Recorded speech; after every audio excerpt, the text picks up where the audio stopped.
Okay, so we're diving into the Hypomanic Edge. Yeah. This book, Really? it takes us on a wild ride through history, basically arguing that a lot of the folks who we think of as, Yeah. shaping America weren't exactly what you'd call laid back. Right. It really challenges how we think about ambition Yeah. and even mental health, because we often label Right. intense energy or risk-taking as a negative. Totally. But this book kind of reframes it and suggests that those traits in that sweet spot just below mania Right. might be what drove some major success stories. Yeah. You mean like it's not all bad to know someone who starts 5 projects Right. before finishing one? Exactly. Haha, I have to admit this whole concept is making me look at some friends in a new light.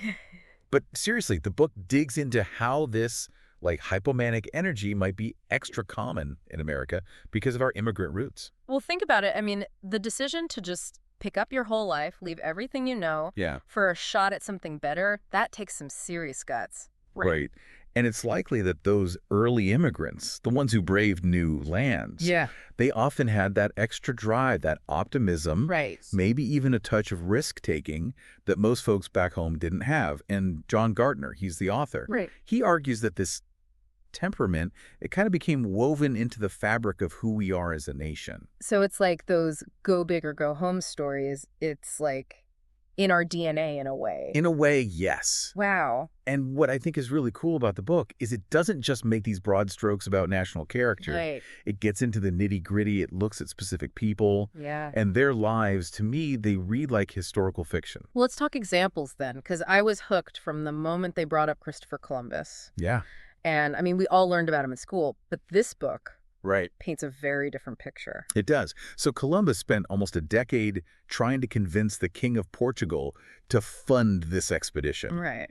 He was so certain he'd find a new route to the east. Right. He was comparing himself to Alexander the Great, Wow. promising riches and glory. Uh-huh. Keep in mind, experts at the time told him his calculations were way off. Yeah, it's like he was utterly convinced. Yes. Even when all the evidence was like, no, this is not, I don't know what, but It takes a certain type of personality. it worked. Yeah. I mean, he got the funding, not from Portugal, Right, but from Spain. from Spain, and, well, the rest is history. As they say. But what I find really fascinating Yeah. is how the author, Gardner, Yeah. uses all these historical records Yeah. to, analyze Columbus's behavior. Yes. And it's a great example, I think, of how the book doesn't just tell a story, Yeah. but it analyzes it through this psychological lens. Exactly. Which I love. It's fascinating. Okay, but what about someone a little more grounded? The book also digs into Andrew Carnegie, the steel magnate.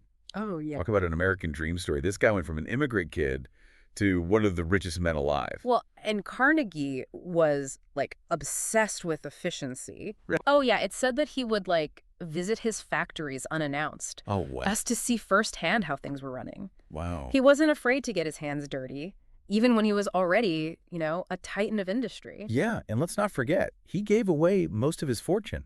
He did. It wasn't just about amassing wealth for him. Huh? He wanted to make a lasting impact. And Yeah. that drive to achieve, to build, to leave your mark, Right. that really resonates with this whole hypomanic edge idea, doesn't it?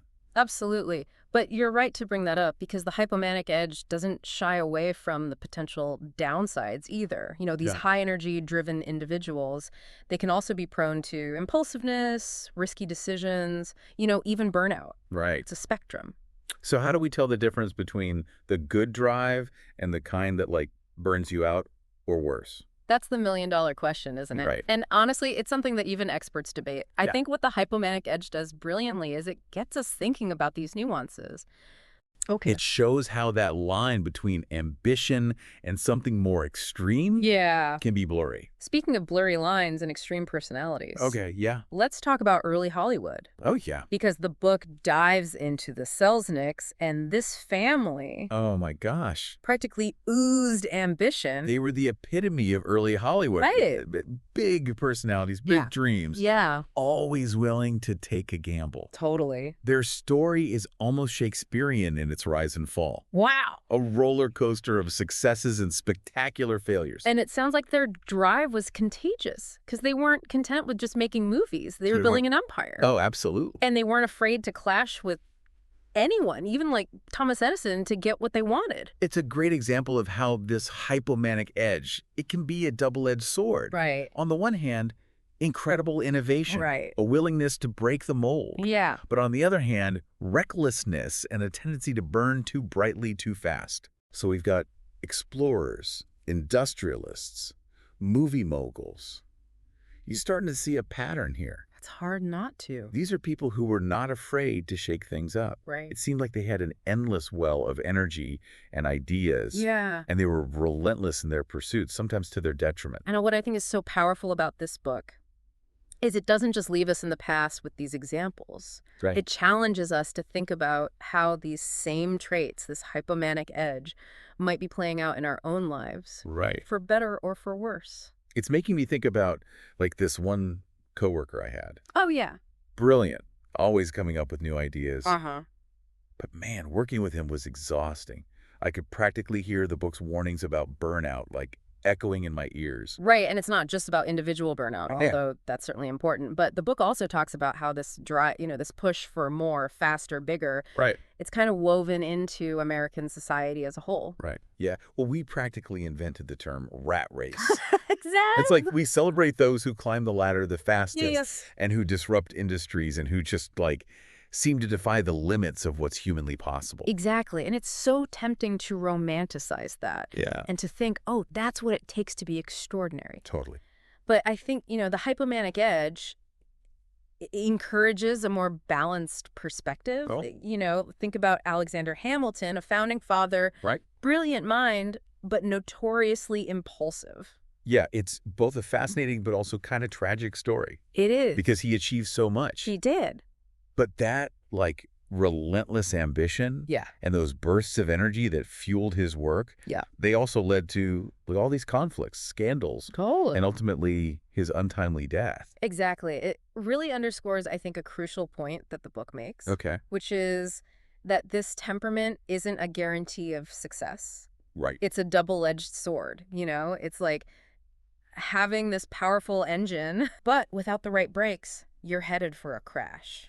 So how do we apply the brakes? Right. Like, is it about suppressing that drive entirely? Right. Because that doesn't sound very realistic No. or fun, to be honest. And the book isn't advocating for that at all, I don't think. Okay. It's more about self-awareness. Okay. So recognizing those hypomanic tendencies in yourself, Yeah. figuring out what your triggers are, and then learning to manage that energy effectively. So like, if you know you thrive on taking risks, Yeah. but you also tend to jump into things like head first. Uh-huh. Maybe you like build in some system of checks and balances, Absolutely. like having, trusted friends, mentors who can play devil's advocate. Exactly. It's about finding the strategies that work for you. And the book even gets into how this temperament affects relationships, Okay. which I found really, really insightful. Well, that's what made me want to deep dive the book in the first place. Oh, yeah. Because I was like, relationships are already complex enough. Totally. Throw in like a hypomanic edge and things could get really interesting. Oh, yeah. Or really messy really quickly. Absolutely. I love that. Yeah, Gartner suggests that people with these tendencies, they might be drawn to partners who are more grounded, Interesting. who provide stability, but he also really stresses the importance of clear communication Right. and boundaries. Yeah, which makes sense because if one person is operating at 100 miles per hour, Right. constantly like buzzing with ideas, Right. and the other person's like, can we just like chill for a minute? Right. Resentment's going to build up really fast if they haven't talked about that. Absolutely. It's about finding that balance and respecting each other's needs and temperaments. Right. But I think even beyond relationships, the book makes a really compelling case for how this temperament has shaped creativity and innovation. Yeah, because when you think about like artists, entrepreneurs, even some of the most like brilliant scientists, Totally. they often share that trait of just being like unconventional. Yes.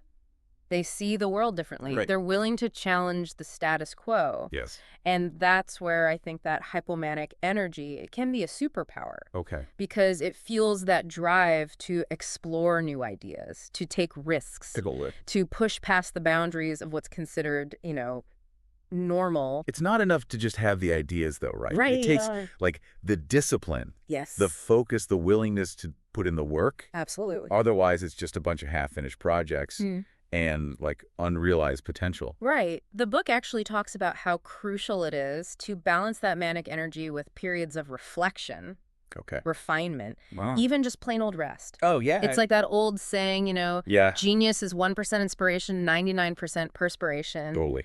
I think the hypomanic edge might give you that initial spark, Yeah. but it's the follow-through, the dedication that really makes the difference. Okay, but let's bring this back to the present day a little bit. Okay. Because the book spends quite a bit of time on Craig Venter. He does. And this guy is practically a poster child Right. for the hypomanic drive in the world of science. Venter's story is so fascinating. Yeah. Because he embodies both the incredible potential, Right. but also the potential pitfalls of this temperament. Okay. I mean, here's a guy who challenged the establishment, Right. took on the Human Genome Project Yeah. with his own private company, Really? and won. Wow. I can only imagine the energy in the room Oh, I know. when they, like, announced that they had mapped the human genome. It was monumental. It was a monumental achievement, but I also feel like it sparked a lot of controversy. Right. And that's where I think this whole hypomanic edge, it can be both, like, exhilarating, Right. but also a bit unnerving. Yeah. Because Venter was very well known for his ambition, right? Yeah. His drive to push the boundaries, but also for being brash, even reckless at times. So how do we reconcile those two sides? Right. Like, how do we celebrate the achievements that come from that Yeah. without, like, condoning the potentially harmful behaviors? That's the tightrope walk that I think this book is inviting us all to consider, both on an individual level, but also on a societal level. And it's not just about Venter, right? Because the book also touches on how this temperament might be playing out in our relationship with technology. Oh, totally. Like, the way we consume information, Yeah. even our, like, constant pursuit of the next big thing. It's like we're hardwired for that dopamine hit of novelty, of pushing the limits, but we haven't quite figured out the off switch. Right, which makes you wonder, how does this, like, hypomanic edge shape our future? Right. Like, where are we going with all of this? Exactly. That's a question I think is worth exploring further. Yeah. But before we get ahead of ourselves, Okay. I think it's time we, like, dove a little deeper into Venter's story. Oh, yeah, let's do it. Because he didn't just stop at, like, mapping the human genome. Oh, no. This guy went on to even more audacious projects. Oh, absolutely. I mean, his work with synthetic biology, creating artificial life, that's where the hypomanic edge, I think, really takes center stage. Yeah. Because we're talking about pushing the very boundaries of what it means to be alive. Okay, so synthetic biology, creating artificial life. Mm-hmm. This is where the hypomanic edge goes from, like, intriguing history to, like, kind of blowing my mind.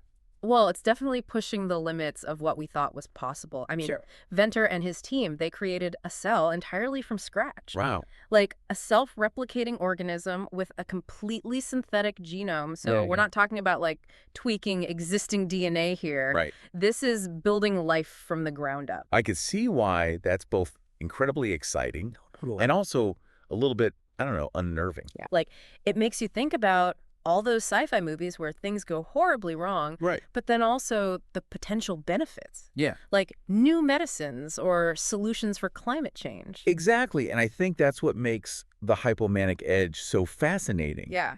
It forces you to confront those big questions. Yeah. There's ethical dilemmas that come with, like, pushing scientific boundaries this far. And, Venter himself argued that understanding, like, life's code, it gives us the power to shape our future, but it's a power that comes with tremendous responsibility. It's like that classic, with great power comes great responsibility. Right, exactly. Yeah. But even beyond the ethics of it all, I mean, just thinking about Venter's, like, drive, his relentless pursuit of these, like, huge goals. Mm-hmm. It makes me wonder, like, is that kind of ambition, is that something you can learn? Right. Or is it just, like, hardwired? Well, the book actually touches on this a bit, and it suggests that while some people might be genetically predisposed to that, like, hypomanic edge environment plays a role too. Okay. Think about, like, those early American settlers, right? Yeah. The ones who built industries from the ground up. Right.